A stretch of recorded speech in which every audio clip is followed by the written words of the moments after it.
दोस्तों नमस्कार।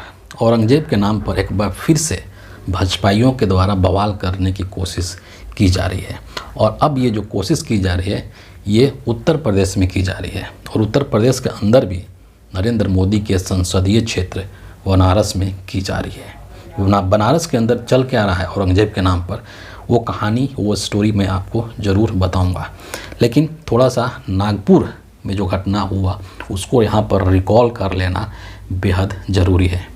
जैसा कि आपको पता है कि 17 मार्च को नागपुर के अंदर औरंगजेब के नाम पर एक सांप्रदायिक हिंसा कह लीजिए, सांप्रदायिक दंगा कह लीजिए, उसको अंजाम दिया गया था, जहाँ पर कि हिंदू और मुस्लिम के बीच में एक झड़प हुई थी, आगजनी भी हुई थी, कई सारे लोग घायल भी हो गए थे और उसमें पुलिस के लोग भी घायल हुए थे। और ये घटना उस नागपुर में हुई थी जो कि आरएसएस का संघ का गढ़ है, जिसके बारे में ये कहा जाता है कि नागपुर के अंदर पिछले 300 सालों में कभी भी इस तरीके का सांप्रदायिक या धार्मिक हिंसा या दंगा नहीं हुआ था। वो नागपुर में जो कि संविधान के रचयिता बाबा साहब डॉक्टर भीमराव अंबेडकर का दीक्षा भूमि है, उस नागपुर के अंदर ये हिंसा को अंजाम दिया गया था।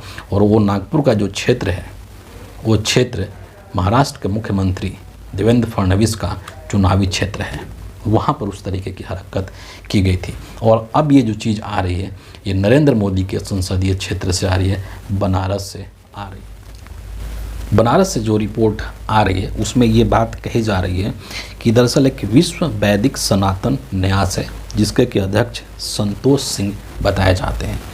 और ये जो विश्व वैदिक सनातन न्यास है इसने बनारस के अंदर एक इलाका है, एक क्षेत्र है जिसका कि नाम औरंगाबाद है, और उस औरंगाबाद क्षेत्र के नाम को बदलने का डिमांड किया गया है विश्व वैदिक सनातन न्यास के द्वारा, जिसके कि अध्यक्ष संतोष सिंह हैं। ये जो इलाका है वो इसको कहा जाता है कि ये एक तरीके से बनारस के बीचों बीच में ये बसा हुआ है और इसका नाम औरंगाबाद है। इसके पीछे जो कहानी बताई जाती है कि तकरीबन 300-350 साल पहले यहाँ पर औरंगजेब आया था और उसने एक यहाँ पर छावनी बनाई थी और जिसका कि नाम औरंगाबाद रखा था, और तब से लेकर के इसका नाम औरंगाबाद चल रहा था। और इसके बारे में ये भी कहा जा रहा है कि पहले इसका नाम जो था वो शिवानगर हुआ करता था, लेकिन बाद में जब औरंगजेब आया या मुगल्स आए तो उन्होंने इसका नाम औरंगाबाद कर दिया। यानी कि भाजपाइयों की इस लॉजिक के अनुसार औरंगजेब या मुगल्स भी नरेंद्र मोदी और बीजेपी की तरह नाम बदलने में भरोसा करते थे। और इसके बाद ये सब चीज़ें जब हुई तो वहाँ पर फिर जो है इसके नाम बदलने को लेकर के स्थानीय लोगों का समर्थन भी उसको मिला। और फिर जो संतोष सिंह है जो कि विश्व वैदिक सनातन न्यास के अध्यक्ष हैं, इन्होंने इसके नाम बदलने को लेकर के एक ज्ञापन सौंप दिया शहर के जो मेयर हैं उनको, और जो वहाँ के कमिश्नर हैं, जो आयुक्त हैं, उनको भी एक ज्ञापन सौंप दिया। अभी तक जो रिपोर्ट है उसमें ये कहा जा रहा है कि जो मेयर हैं या जो वहाँ के आयुक्त हैं उन्होंने इस मामले पर चुप्पी साधी हुई है, कुछ रिएक्ट नहीं किया है। लेकिन उसका क्या रिएक्शन होता है वो भी देखने लायक होगा, और हो सकता है कि अगले कुछ दिनों में हमें पता भी चले कि क्या हो रहा है दरअसल।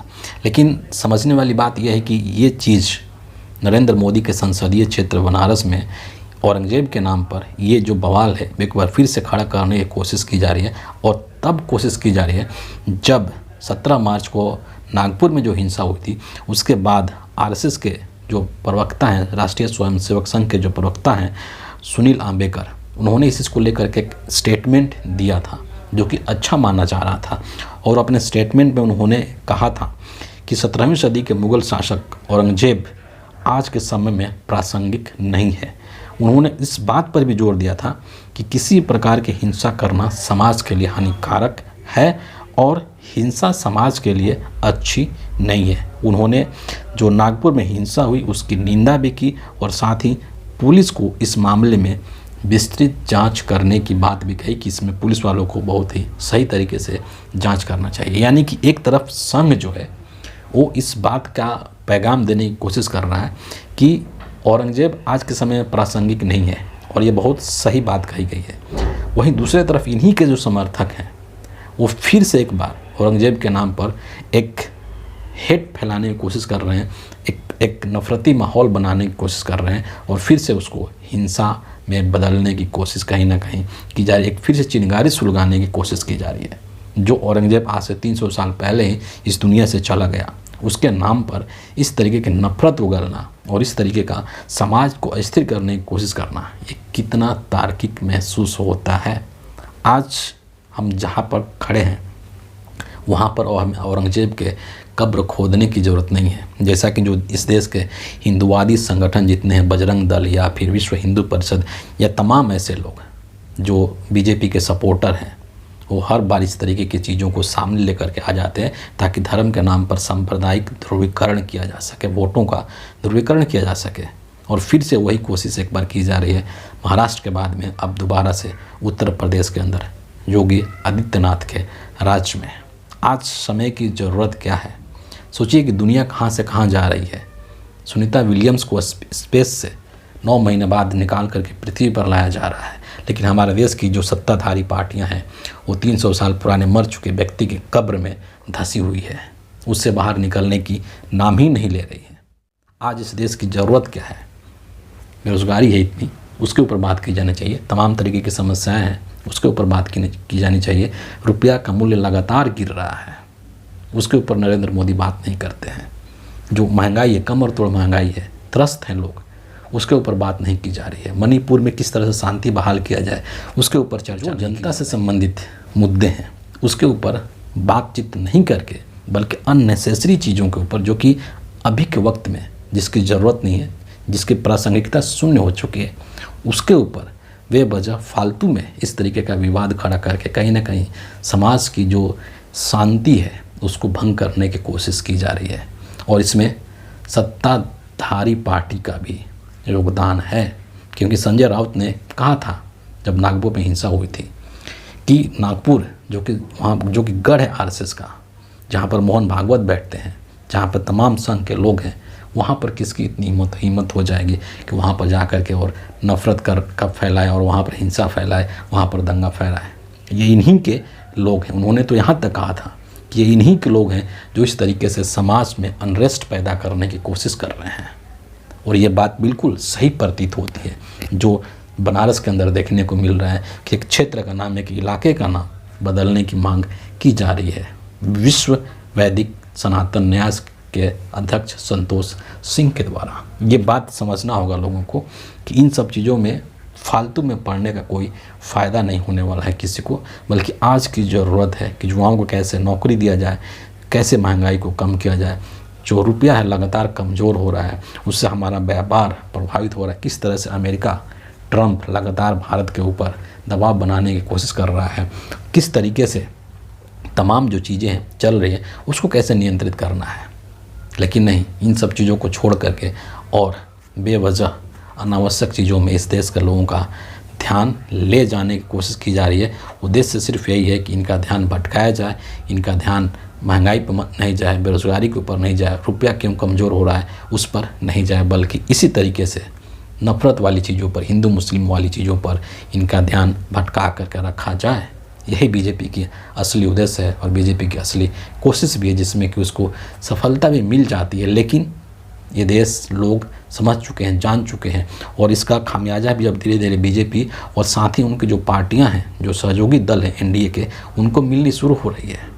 इफ्तार पार्टी में जो न्यूज़ निकल करके आ रही है कि इफ्तार पार्टी में हिंदुस्तान के अंदर जो मुस्लिम संगठन हैं वो नायडू के इफ्तार पार्टी में और साथ ही नीतीश कुमार के इफ्तार पार्टी में जाने से इनकार कर रहे हैं, मना कर रहे हैं, उसका बाइकआउट कर रहे हैं। तो ये जो सोच रहे हैं, बीजेपी का सोच क्या है ये सब चीज़ करने का कि सांप्रदायिकता के आधार पर नफरत फैलाई जाए, सांप्रदायिक ध्रुवीकरण किया जाए, और इससे क्या होगा कि हिंदू मुस्लिम के बीच में बंटवारा होगा और हमें हिंदुओं का वोट मिल जाएगा। इस देश की जनता अब इतनी बेवकूफ़ नहीं है, इतनी पागल नहीं है जो आपके इस षड्यंत्र को समझ नहीं पा रही है। लोग अब इस चीज़ को समझ रहे हैं और इसीलिए लोग इसको अब इस तरीके से नहीं ले रहे हैं जिस तरीके से बीजेपी के लोग समझ रहे हैं कि ऐसे ही लोग ले रहे हैं। तो इसीलिए बीजेपी के लोग या भाजपा के लोग जो सोच लेकर के चल रहे हैं, इस तरीके की चीज़ें करके हम राजनीतिक लाभ ले लेंगे, अब वैसा होगा नहीं। ये चीज़ प्रतीत हो रहा है, ये चीज़ महसूस किया जा रहा है, और आम जो जनता है हिंदुस्तान की वो भी शांति प्रिय जनता है, उसको हिंसा से मतलब नहीं है। शांति से कमाओ और खाओ, न कि जा कर के हिंसा करो। नेताओं के बच्चे क्यों नहीं दंगे में मारे जाते हैं? नेताओं के बच्चे क्यों नहीं सड़क पर नारेबाजी करते हैं? वो तो जा कर के विदेशों में पढ़ते हैं और आकर के हिंदुस्तान में MP बन जाते हैं, नेता बन जाते हैं, मंत्री बन जाते हैं। लेकिन जो हिंदुस्तान की जो आम जनता है, उन्हीं के बच्चों को इस दुष्चक्र में फंसाने की कोशिश बीजेपी के द्वारा की जाती है। लेकिन बीजेपी की अब ये कोशिश नाकाम होगी, इसमें उनको सफलता नहीं मिलने वाली है, इस बात की मुझे पूरा उम्मीद है। तो आज की इस वीडियो में इतना ही है। अगर आपको वीडियो अच्छा लगता हो तो इसको ज़रूर लाइक कर दीजिएगा, शेयर कर लीजिएगा और साथ ही हमारे चैनल को भी सब्सक्राइब ज़रूर कर लीजिएगा। अगले वीडियो में आपसे फिर मुलाकात होगी, तब तक के लिए बहुत बहुत धन्यवाद।